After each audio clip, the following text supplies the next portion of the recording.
እሺ ስምሽ ምንድን ነው? አትበይ። ስሜ ማርታ ይባላል። ይባላሉ ምናምን አይሰራም። ማርታ ብቻ። እሺ ጾታሽ? ጾታዬን እኮ አይቶ መገመት ይቻላል። እንደዚህ የሚባል ነገር የለም። ሳያዩ ያማኑ ብፁዓን ናቸው ሲባል አልሰማሽም? አሳይኝ። አሳይኝ? አትበይ። ተነስና አሳይ። ምን ዝም ብሎ መገመት አይቻልም? አይቻልም። እንደዚህ የቁም ግምት ትተናል። ወንድም ሴትም እኮ ሱሪ ይለብሳል። እሱ ነው እኮ ግራ ያስገባን እኮ እሱ ነው። ወንድ ነሽ ብለሽ ደግሞ ሌላ ጊዜ ልትወዳደሪ ነው? ጾታሽን አሳይ። ምኑን ነው ማሳየው? ጾታሽን አታሳይም? ምኑ? ጾታሽን አታሳይም? አንድ አታሳይም? ሁለት አታሳይም? ሶስት ውጭ ውጭ። አላሳይም።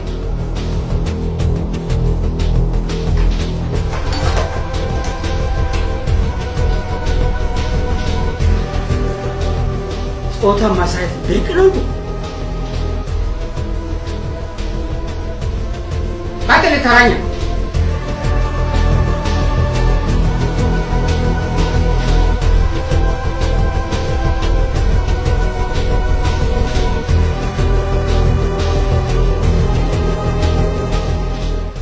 እሺ ስም? ሄርሞን። ሄርሞን የኢትዮጵያዊነት ስም አይመስልም። ጾታ? ሴት። እሱ በኋላ ይጠራል። እድሜ? 13 ትንሽ አልበዛ? የምታሻሽው ነገር የለም? ምን ነው በዛ? ጉድ ሳይፈላ እውነቱን ትናገራለሽ። እውነቴን ነው። ያመንሽውን ግን ጽፈር። በኋላ ግን ይጠራል። የወንድ ልጅ ደሞዝና የሴት ልጅ እድሜ አይጠየቅም አይደለም የሚባለው?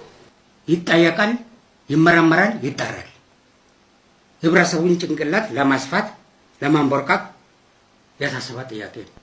ሽልማቱ ምንድን ነው? ቀጣዩ አመት በዓል ምንድን ነው? አመት በዓል ነው። አዎ። ስለዚህ ሽልማቱ ዶሮ ወይም ከብት ነው። አልገባኝም። አይሽ በእናትሽ በኩል ሴት ነሽ። ዶሮ ብንሸልምሽ ጥያቄ ቁጥር 1 የዶሮ ብልት ስንት ነው? 12። የወንዱን ነው የምልሽ። 12። የኔ ብልት ስንት ነው? 1 ነው። የዶሮ ብልት 1 ነው።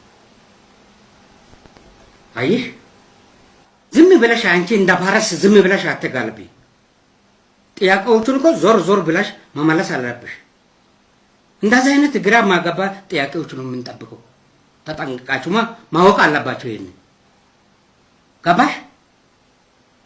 እሺ ጥያቄ ቁጥር 2 ዓለምን ለመጀመሪያ ጊዜ የዞረው ማን ነው? ማጀላን አይደለም፣ ንፋስ። ጥያቄ ቁጥር 3